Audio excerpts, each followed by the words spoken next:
Growing up in California's Central Valley, my life was a blend of challenges and small victories. My early years were spent in a cramped trailer near Fresno, living with my mother and two younger siblings. Our modest home was too close to the Southern Pacific Railroad tracks, where the constant rumble of trains reminded us of our tough circumstances.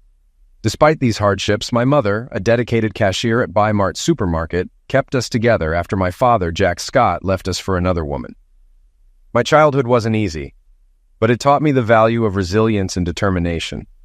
My sister Janet and I managed to stay out of trouble, graduating from high school and moving on to college.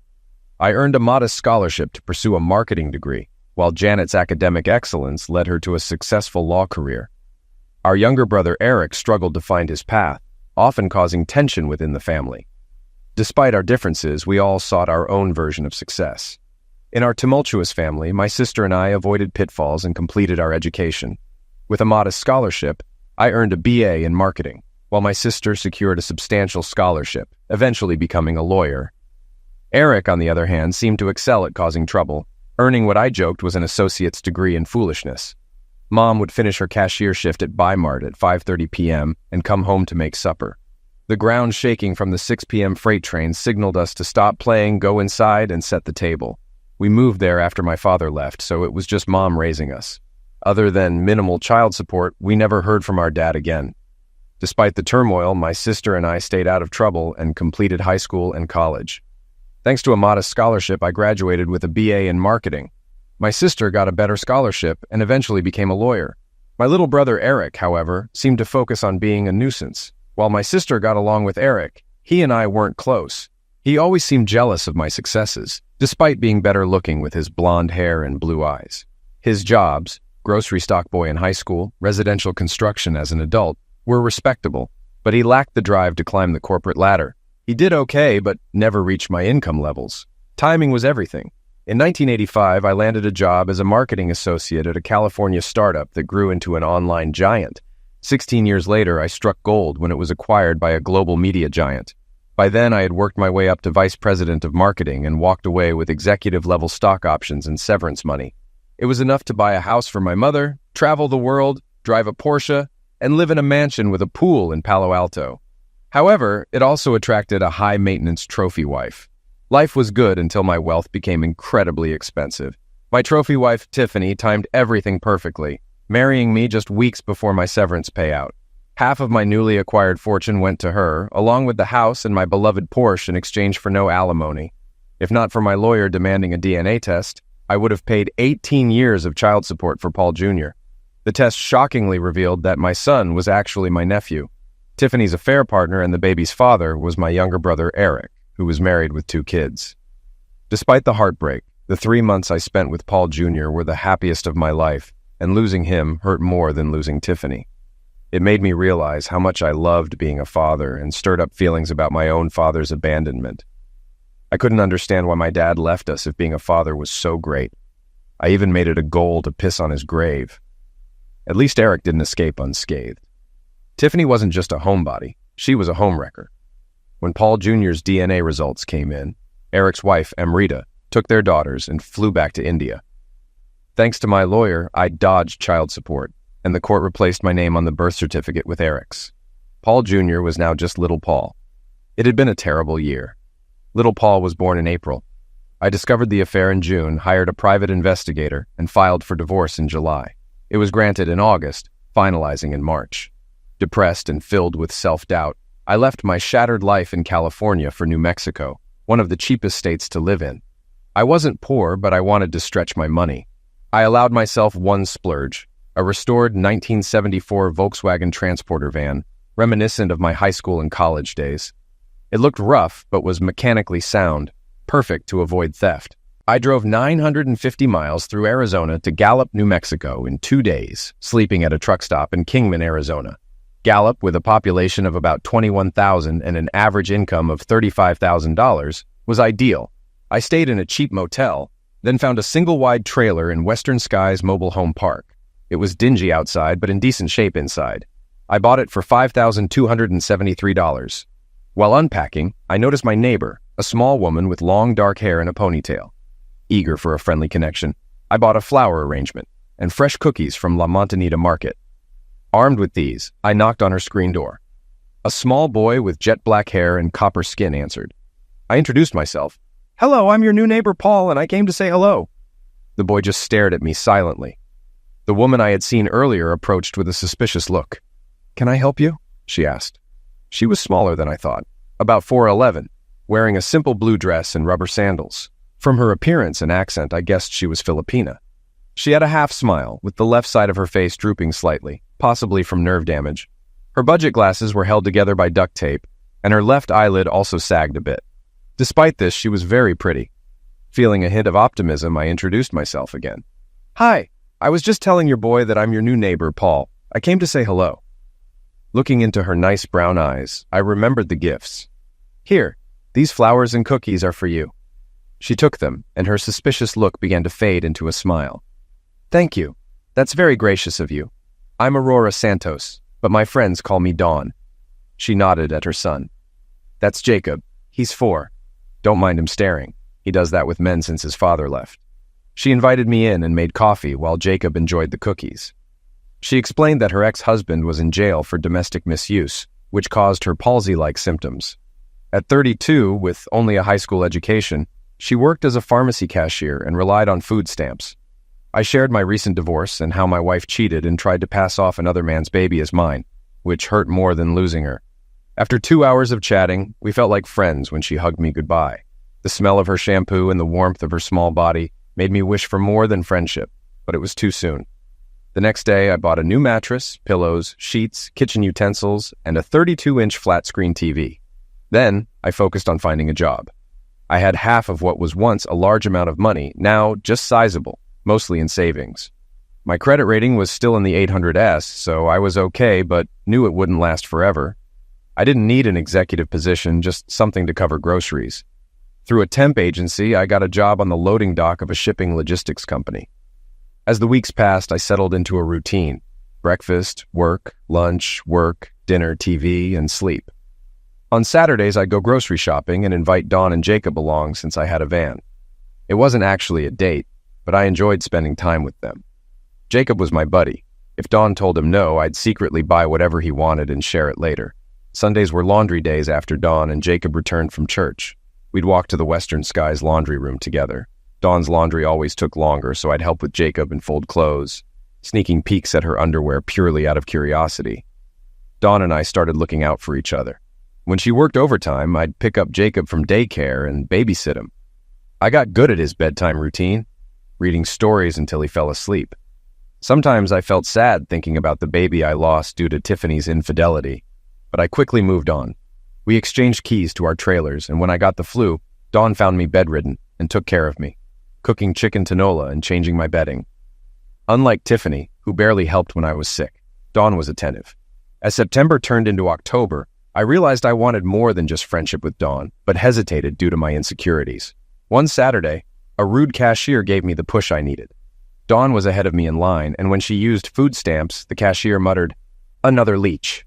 Dawn's hand shook slightly, and she lowered her head in shame. Angry, I went around my cart, pulled out my platinum card, and handed it to the cashier, saying, "She's no leech. She's my girlfriend. I'll pay." The cashier shut up quickly. I paid for Dawn's groceries and mine, and we left. Looking back, I realized I used money to solve a problem I should have handled differently. My strong feelings for Dawn overrode my social instincts. In the parking lot, I loaded our groceries as Dawn wiped away her tears. "Thank you, Paul," she said quietly. "You didn't have to do all that." Playing dumb, I replied, "Do all what?" "Paying for my groceries and lying about me being your girlfriend." Her soft Filipina accent made "girlfriend" sound heartwarming. After living next to her for a couple of months, I liked almost everything about her. "Dawn, you don't deserve to be treated like that. I don't mind taking care of you and Jacob." I paused, lowering my voice. "Besides, it doesn't have to be a lie, you know." Her eyes widened in surprise. "What do you mean?" Right there by the shopping carts, I impulsively made my move. I hugged her closely, not just a friendly hug. "What I'm saying is, it's up to you if you want to be my girlfriend. I'd love to be your boyfriend." I put it out there. She gently pushed away, clearly surprised. I wasn't sorry. It meant I was ready to move on from my ex-wife's torment. I don't know," she stammered.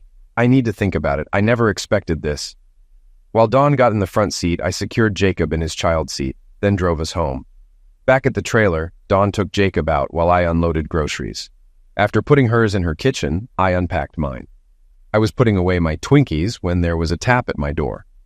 To my delight, it was Dawn. "Come in. If you were my girlfriend, you wouldn't have to knock," I teased. Dawn entered and sat at my table, looking serious. I asked Mrs. Meyer to watch Jacob so we could talk. "Paul, were you serious about wanting me to be your girlfriend?" I took her hands.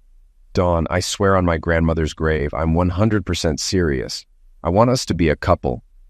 She shook her head. "Why do you want me? It makes no sense. You could have any woman. I'm a broke single mom on food stamps. I have the figure of an ironing board and I'm disfigured. If I don't use a straw, I drool. My left eyelid doesn't close fully. I wear an eye patch at night. You should be embarrassed to be with me." I groaned in exasperation, angry at what her ex had done to her self-esteem. "Aurora Dawn Santos, that's your opinion, but it's wrong. I thought you were pretty the first day we met, and as I've gotten to know you, I found you sweet and kind." I walked around the table, pulled her to her feet, and held her shoulders. "And I find you hot as hell. You said I could have any woman. Well, here's a newsflash. I want you." I felt it was the right moment to kiss her, so I did. Her unique smile made the kiss different but enjoyable. Holding her close, I whispered, "You're flawless." She sighed. "You're a man, Paul Scott, and men are usually wrong, but I want to believe you." Despite the generalization, she gave her answer. "I'll be your girlfriend, but you need to start coming to Sunday Mass with me and Jacob. You need to be a good role model for my son." She kissed me again, long and soft. Though I wasn't religious, that kiss gave me all the motivation I needed. "Agreed," I whispered, unsure about being a role model, but willing to try for her. She interrupted my thoughts, saying, "I need to make dinner for Jacob. Tomorrow, take me back to the store. I need a few things to make a special dinner for my new boyfriend." She kissed me again and added, "Please take things slow, Paul. I've been through a lot, and I'm afraid your feelings may not last. I'm not a big city girl eager to trap a man. If you want my heart, be patient." She walked out, and I admired her as she crossed the driveway with a happy spring in her step. It gave me hope, making me feel worthwhile. The next day, Maureen Meyer, a retired hairdresser, babysat Jacob while Dawn and I went grocery shopping. To avoid another condescending cashier incident, I withdrew $200 from an ATM and handed it to her. She tried to refuse, but I insisted, saying, "I'm your boyfriend now. If I want to spoil you, it's my prerogative." She looked down and quietly said, "Thank you, Paul." When we arrived at La Montanita Market, Dawn asked me to wait in the van. With Gallup's temperature in the mid-60s, I rolled down the windows and took a nap on the back seat. I woke up to the sound of the side doors opening and bags being loaded. Then, I felt Dawn's lips on mine. I pulled her close and whispered, "I miss my girlfriend," noticing the top buttons of her blouse were undone. "Hey," I teased, "were you trying to make me jealous in the supermarket?" Dawn giggled. "Are you really jealous?" I kissed her neck, growling, "Of course you're my girlfriend. No way I'm letting anyone else have you." Dawn gently pulled away, reminding me about the perishables. Before getting into the front seat, she kissed me again, saying, "You're doing a great job as my boyfriend." Her praise made me insanely happy. Back at the trailers, she picked up Jacob from Mrs. Meyer while I unloaded groceries. Dawn banished us to my trailer while she cooked. We watched a Disney movie and played chutes and ladders. The delicious smell of roast pork and biscuits wafted through the open windows. When dinner was ready, Jacob eagerly sat at the table, and Dawn served him first. She placed a napkin in my lap and kissed my cheek, explaining the meal. "It's machado, a Philippine dish my mother taught me. Beef chuck roast with strips of pork fat, marinated, seared, and braised with tomatoes. Plus, fresh-made biscuits and chocolate rice pudding for dessert." Stunned, I hugged her. "Sweetie, this must have been a lot of work. What did I do to deserve it?" She kissed my head, saying, "You're my man now, taking care of me and my son. As your girlfriend, I can spoil you too." I pulled her into my lap and asked Jacob, "Hey buddy, can I kiss your mom?" With his mouth full, he nodded enthusiastically. I kissed Dawn softly, feeling like I never wanted it to end.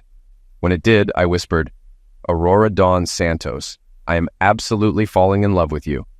I realized I had everything: a decent job, a good meal, a boy who looked up to me, and most importantly, a woman who would never cheat on me.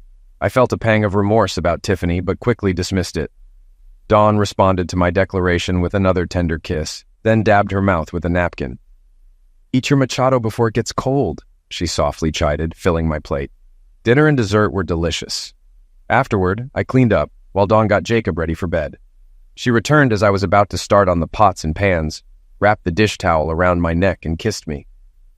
"Jacob wants you to help with his goodnight prayers," she said, smirking. I walked to Jacob's room, where he was on his knees, hands folded, ready to pray. I joined him, and he seriously intoned, "God bless Mommy, Lola, and Lolo in the Philippines, Mrs. Meyer for taking care of me, and Mr. Paul for playing with me and making Mommy happy again. Amen." Realizing it was my turn, I folded my hands and said, "God bless my sister Janet and my mom. God bless Mrs. Meyer for being a good neighbor. God bless Jacob for being my new friend." Struggling to think of what to say about Dawn, I added, "God bless Dawn for showing me I could love again. Amen." Jacob hugged me, so I picked him up, tucked him in, and kissed his forehead. "Good night, little buddy." "Good night, Mr. Paul. Tell Mommy she still needs to kiss me good night, too." I nodded and returned to the kitchen. Dawn was finishing the dishes. I lifted her up and kissed her. "Jacob needs your kiss good night," I said, setting her down. Hugging her, I whispered, "Don't be gone too long. You don't want your boyfriend to get lonely. Go sit on the couch and keep your lap open. Your girlfriend will be right back," she replied, slipping out of my arms and heading to Jacob's room. I stretched out on the sofa and turned on the TV.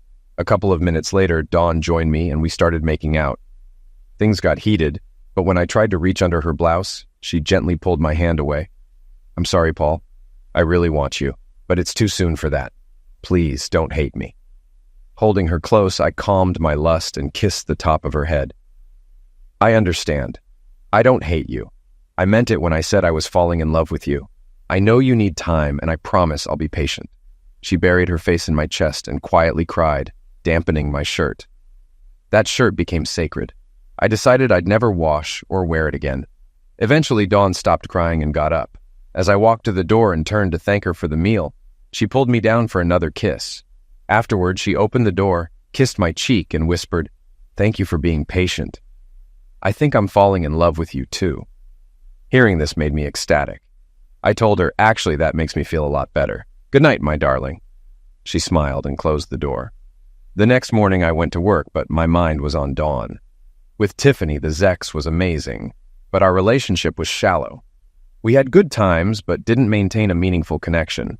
Solving problems with money instead of therapy might have made it easy for my brother Eric to seduce her. With Dawn, we liked each other and were affectionate. Since Zex was off the table, we focused on building our relationship. Just a couple of months in, I felt truly committed. I was confident Dawn would never cheat, and I hoped she felt the same. I was optimistic, but knew I needed to be patient, as I promised. We discussed personal preferences and long-term goals. Gallup was temporary for both of us, and we hoped to move together when the time was right. I didn't pressure Dawn about my big goal of having a baby and being a father, though I longed for it after my brief experience with little Paul. At 37, I wanted to experience fatherhood again before people mistook me for a grandfather. One warm Saturday afternoon in October, while sitting alone in my trailer, I overheard Dawn and Mrs. Meyer talking. Dawn had just paid Mrs. Meyer for babysitting, and they were making small talk until Mrs. Meyer switched to giving her opinion on Dawn's life. Mrs. Meyer was a great sitter for Jacob, but also a busybody who loved giving advice. I heard her say, "Jacob is such a sweet boy. He shouldn't grow up as an only child. He needs a sibling. Don't you agree?" Dawn replied, "A brother or sister would be nice, but I'm not in a position to—" Mrs. Meyer laughed. "Not in a position? You've got a man who's crazy about you. You better get in position, preferably under him." "Yes, Paul's my boyfriend, but we haven't—" "Oh, I know. I've seen him walking funny back to his trailer like he's carrying something heavy in his briefs." Forget security cameras. Mrs. Meyer saw everything. She continued, "If I was 15 years younger, I'd be all over that man. There are plenty of women here wanting him, but he's only got eyes for you. For now, anyway." I knew Dawn was flustered. Mrs. Meyer's loud voice carried clearly. "Dawn, you're the queen of Paul Scott's heart. But to keep him, you need to take him to bed soon. He and your son adore each other. Imagine how happy he'd be if you gave him a child." Mrs. Meyer was right. I'd be overjoyed if Dawn got pregnant. I hoped Dawn would take her advice to heart. That night, I tossed and turned, unable to sleep despite drinking 3 more beers. I kept imagining a pregnant Dawn. The promise to be patient felt heavier than ever. The night was hot and humid, and rain was forecasted. I heard a key in my door. Dawn was the only one with a key. I pretended to sleep to see what she'd do. She removed her shoes and padded into my bedroom, kissing me gently. I reached up to her, but she pushed my hands away and asked, "Do you really love me?" "What?" I could have given a long explanation, but I kept it simple. "Of course I do. If that's true, then do everything I say. No questions." This was unexpected. My gentle, passive girlfriend was now giving me orders. What had Mrs. Meyer's talk done? I nodded in agreement. The streetlights provided enough light to see Dawn in her old bathrobe, hair in a loose bun. She pulled a sleep mask from her pocket and blindfolded me. Things were getting interesting. "What about your ex-wife? What if she wants to reconcile?" I shook my head angrily.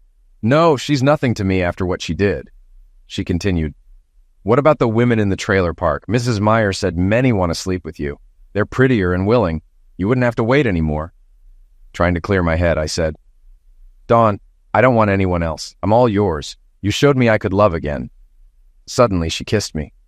"I know waiting has been hard for you. It's been hard for me too, but I'm still dealing with trauma from my ex."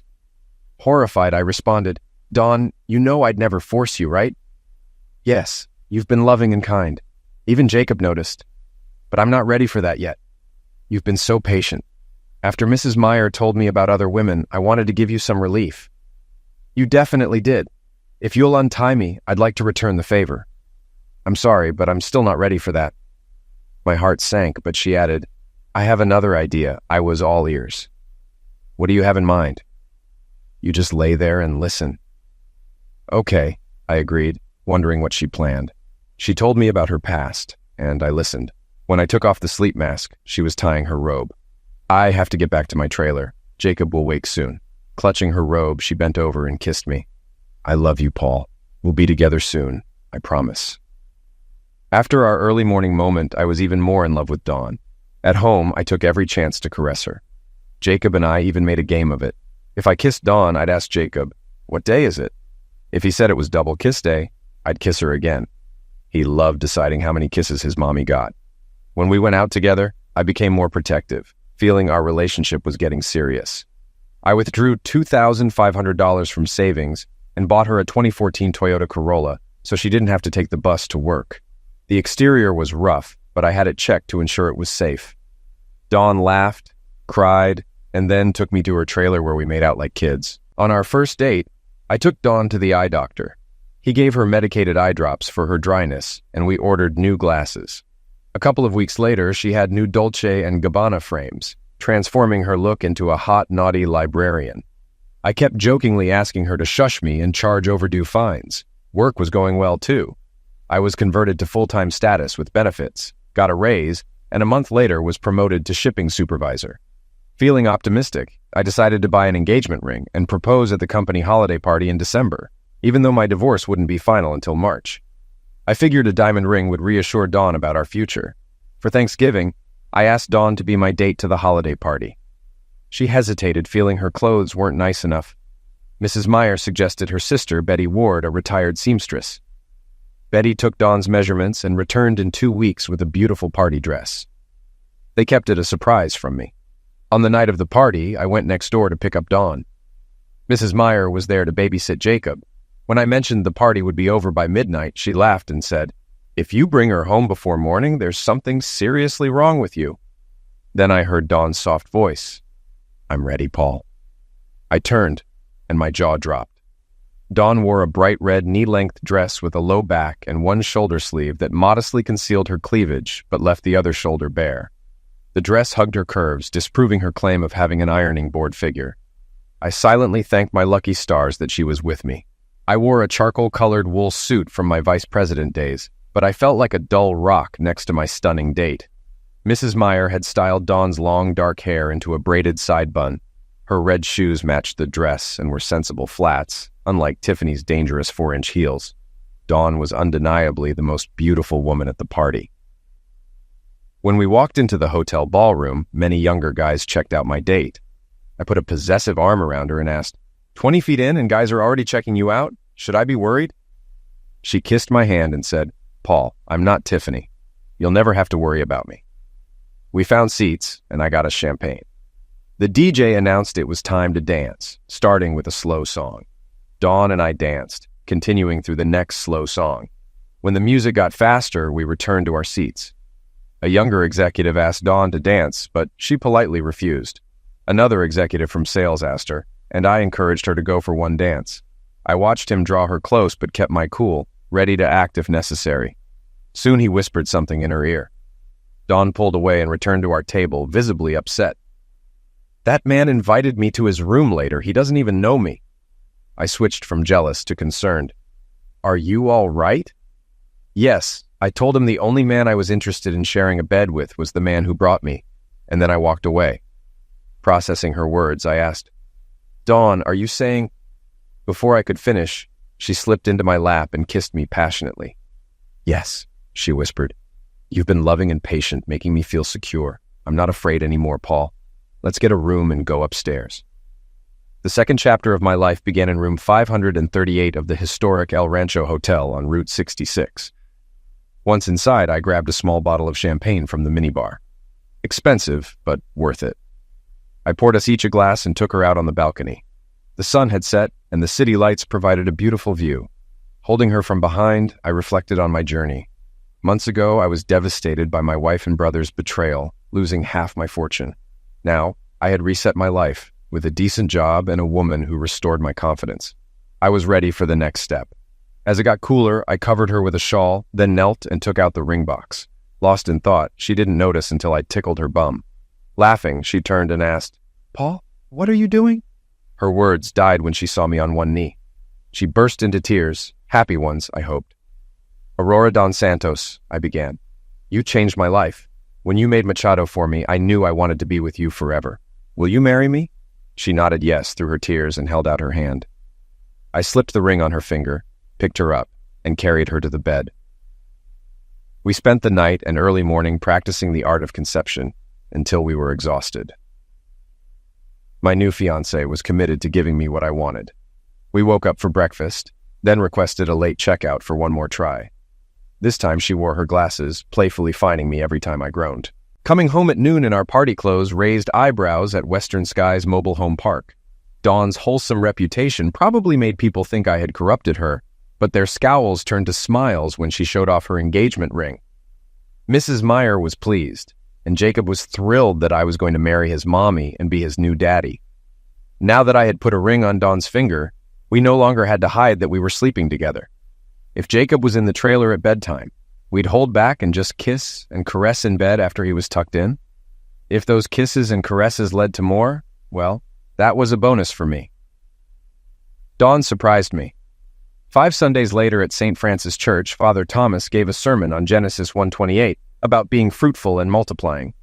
During the monthly blessing for expectant mothers, Dawn stood up and joined the others. It took all my self-control not to jump up and shout for joy.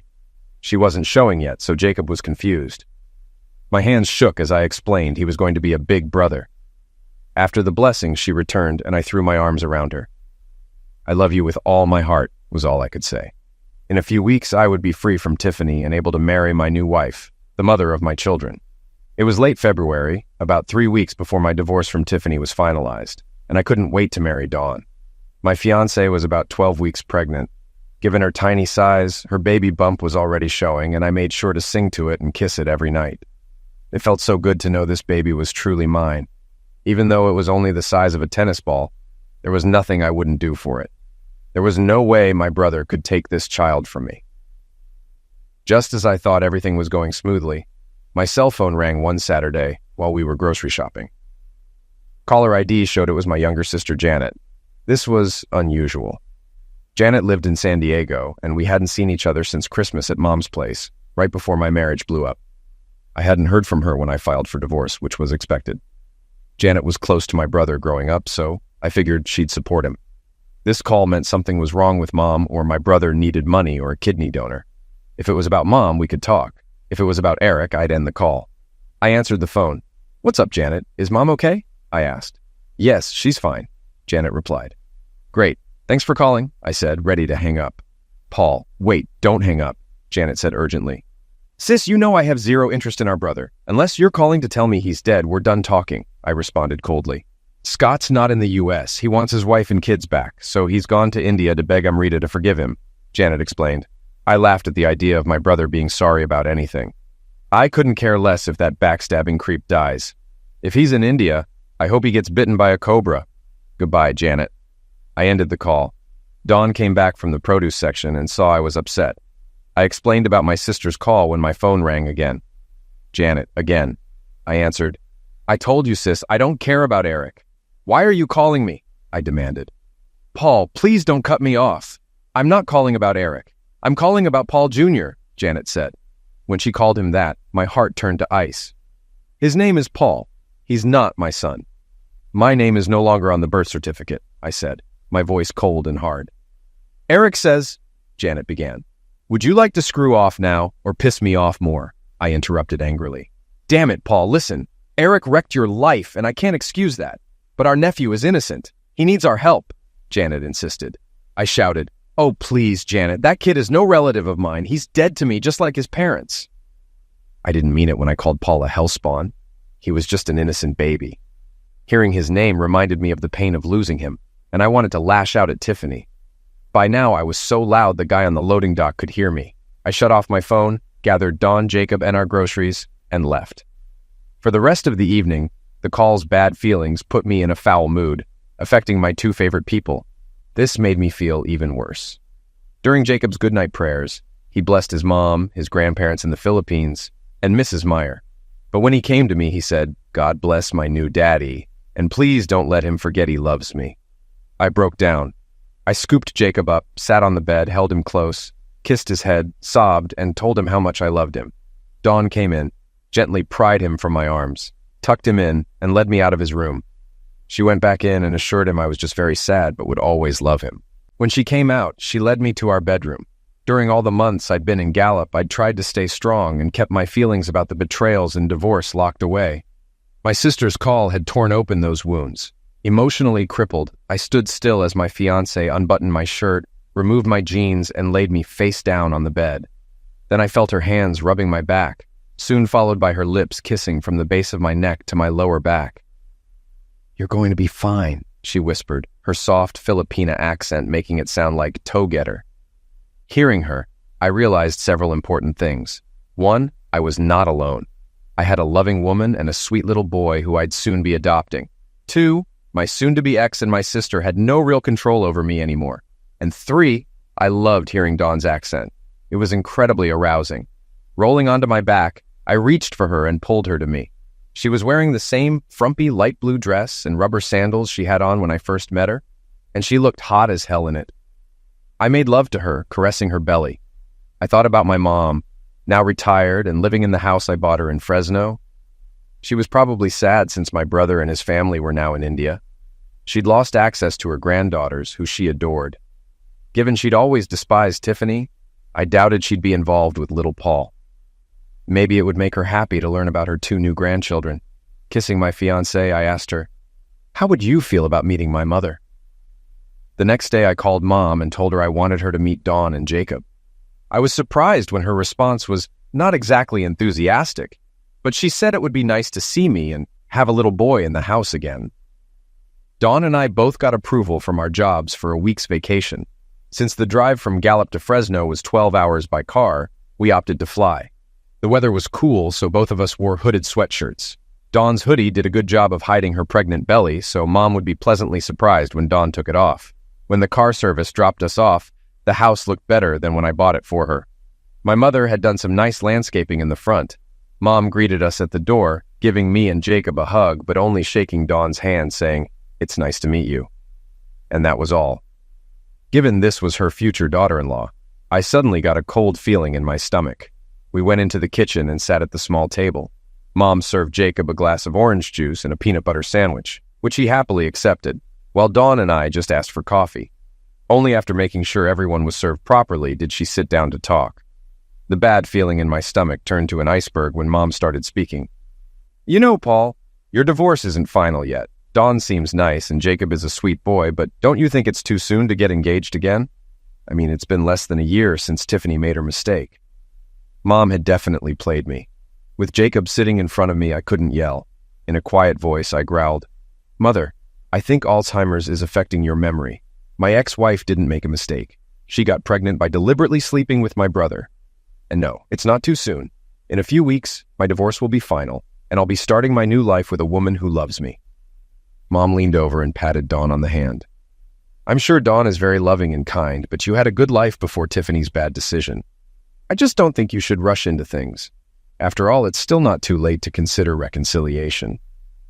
That last word hit me like a Mack truck. Then it dawned on me. Something wasn't right. If my own mother, who absolutely detested my ex-wife, was urging me to take back the cheating strumpet, then I heard a car pull up outside. I realized I was caught in an ambush. Sure enough, I heard the front door open and 2 sets of feet come inside. Mom said to Jacob, "Come on, sweetie. The grown-ups are going to be talking and you'll be bored. Let's go find some nice cartoons to watch together." Mom and Jacob went into another room. 2 women walked in. One was my sister Janet holding little Paul, and the other was a woman I never wanted to see again. "Tiffany," she greeted me softly. "Hello, Paul. You're looking good." I gave her a critical glance. Despite all the beauty treatments and Botox injections, her 33-year-old face looked haggard and worn. I guess raising an 11-month-old infant alone could do that to you. Too bad. "Thanks. You look like crap," I snapped. Then I asked Dawn to step out of the room and call us a cab. It was time to leave. "It hasn't been easy," Tiffany began. Before I could start a tirade on how too bad it wasn't easy, my sister handed the baby to Tiffany and slid a large brown envelope across the table to me. I didn't bother to open it. I just asked, "What the hell is this, Janet?" My sister explained, "It's a California Judicial Council Form CIV 110, the official request for dismissal of your divorce. Tiffany wants to reconcile before the divorce is final, but since you filed, you have to sign the request to dismiss the case. Once you fill it out and sign it, I can file it in court for you." This was all happening too fast. First my mother and now my sister were urging me to halt the divorce. I held up my hand. "Wait a minute, something's not right. Who are you representing, Janet?" "Since little Paul is my nephew, I'm acting on Tiffany's behalf." "So my own sister and mother are siding with the ex-wife who destroyed my life?" My voice was getting angrier. Mom stepped in, taking the baby from my soon-to-be ex. Tiffany cut in, desperately pleading, "Paul, please think it over. You loved me and Paul Jr. once. We can be a family again. The house is so empty without you." If she thought calling him Junior would soften me, she was wrong. It only reminded me that the baby came from Eric, not me, and she tried to cover it up. My voice louder, I snapped back. "Sis, first of all, take these papers and shove them up you know where. And as for you, cheating strumpet, the house feels empty? Wow, that's ironic, isn't it? Back when I was in the house, all that space was taken up by you and my brother screwing. I was in the way." I glared at all 3 women. "You are all absolutely delusional. Tiffany, in what possible reality did you think I would ever forgive what you did to me?" Then I heard a noise and looked to my left. Dawn was standing just outside the kitchen entrance, her eyes filling with fear. She needed me. I took a deep, calming breath to control my anger. The last thing I needed was to get arrested on some trumped-up domestic violence charge. Janet was a lawyer, after all, and after what she pulled today, I wouldn't put it past her to pull a manipulative stunt like that. After what I said, Tiffany totally lost her composure. Sobbing, she got on her knees, grabbed my legs, and began rapid-fire pleading. "Paul, please listen to me. I made a huge mistake. I didn't love Eric. He was just a stupid fling. I ruined everything, and I'm so sorry. I'll always love you and want you to stay my husband." I looked down at her, stone-faced. She stopped and took a breath. Then the bargaining began. "If you stop the divorce, you can have everything back, and you'll be rich again. The house, the cars, the bank accounts, the credit cards. I'll put everything in your name. I'll even sign a post-nuptial agreement. I'll give you all my email and social media passwords. We can go to couples therapy. Anything. Wow. If I stayed married to Tiffany, I could be rich again. Get back almost everything she'd taken from me. No more trailer park. No more Volkswagen van. No more shipping supervisor job. But it would also mean no more homemade Filipino food. No more Saturdays at the La Mananita Market. No more Sunday Mass. And then, no more Dawn and Jacob. And no more self-respect. Screw that." Totally calm now, I responded slowly. "Tiffany, I have to hand it to you. This is indeed an interesting proposition. It's actually kind of funny when you think about it.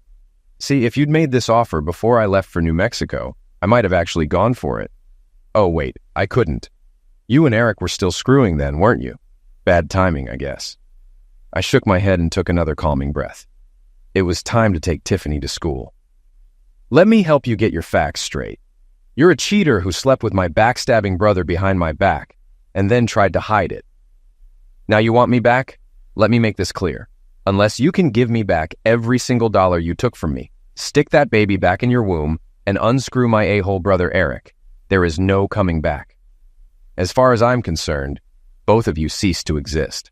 The night he stuck his Johnny in you, Janet protested. Paul, wait, little Paul is innocent.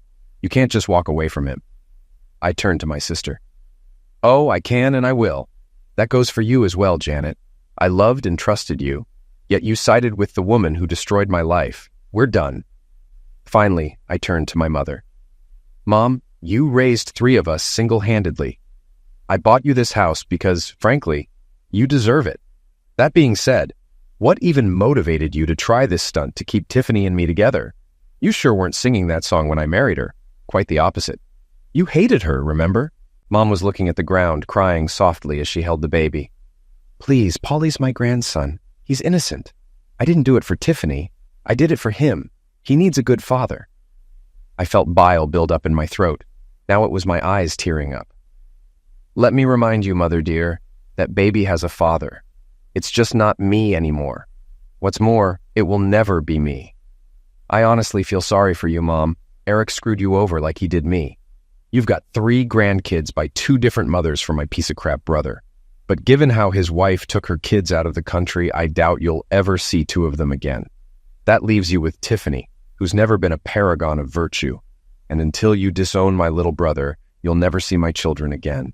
No matter what you do, you lose. Shocked, Mom gasped. What do you mean there's more than just Jacob? Dawn stepped in, holding Jacob's hand. Paul, sweetheart, the cab's here. Her hoodie was now draped over her arm, so her baby bump was quite visible. I loved how she just let all 3 women know who the alpha female in the room was. And those 5 words were all it took. Yes, Mom. As you can see, Dawn is expecting. Looking at them all, I delivered my parting shot. The best part is, I know for sure it was me who put it there. I paused to kiss my fiancée, then we walked out with only the sweet sound of Tiffany's sobs behind us. This ambush at Mom's place marked a turning point for Dawn and me. The night she came to my trailer months before, I let her tie me up, giving her total control, which made her feel hot and safe. That night, Dawn made me promise she was the only woman I'd ever love and asked if I'd ever reconcile with Tiffany. I swore she was the only one for me and that I'd never reconcile with my ex. Today's failed ambush proved beyond a doubt that no one, my ex-wife, my backstabbing sister, not even my misguided mother, could take me from Aurora Dawn Santos. My heart belonged to her. Now I'm no expert, but as an eyewitness to the event, I have a theory. By shutting down the 3 most influential women in my 37 years of life, my petite Filipina princess with the facial imperfection proved to herself how powerful she truly was. A 4'11" irresistible force of nature. While our Zek's life was great before the estrogen-fueled showdown, the aftermath left Dawn much stronger emotionally, and it really opened up her personality. I soon realized I no longer had to worry about triggering Dawn's trauma. It was as if the door to her past misuse was now closed and locked, the key lost. The morning after the confrontation, I woke to the sight of my incredibly hot pregnant wife kissing me. In Palawan Island, the Philippines, the sound of a rooster crowing was carried by the warm Palawan breeze through the window of our hotel in El Nido. The rooster was too late as we were already awake, my bride buried in a mountain of pillows for comfort. As a wedding gift, I'd surprised Dawn with a honeymoon back to the Philippines. Jacob was staying with his Lola and Lolo in Zamboanga City, and I don't know who was happier about it, Dawn's parents or their grandson. Financially, the trip didn't damage my savings too much, maybe just a good-sized dent. Besides, this was all to please my Zamboangan princess and her precious belly cargo, who we decided to name Tala, Tagalog for Bright Star. With 3 months left in her pregnancy, I spared no effort or expense to pamper them. We explored El Nido's white sand beaches, coral reefs, and limestone cliffs during the day, and dined like royalty in the evenings. Every night before bed, I'd rub her expanding belly with lavender massage oil a friend gave her at a baby shower at her parents' home. Thanks to her new confidence, my wife had become even more adventurous and assertive. As for work, we both quit our jobs right before the honeymoon. I got a call from my former boss asking me to join him in a new software-as-a-service startup in California. At a salary that dwarfed what Dawn and I made combined at our current jobs, I happily accepted. After all, I had at least 2 kids' college funds to save up for. With any luck, that number could significantly increase. Jacob was now legally my son. After a quick trip to the Roswell Correctional Center to visit Jacob's biological father, Danilo Santos, and in exchange for $5,000 cash wired to his uncle Mauricio, I walked away with Danilo's signature relinquishing parental rights. I adopted Jacob not long after. The one condition of my new job was relocating back to the Palo Alto area.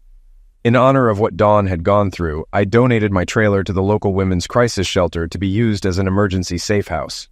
Since Dawn's trailer had more room than Mrs. Myers's, we gave it to her to thank her for everything she'd done for us.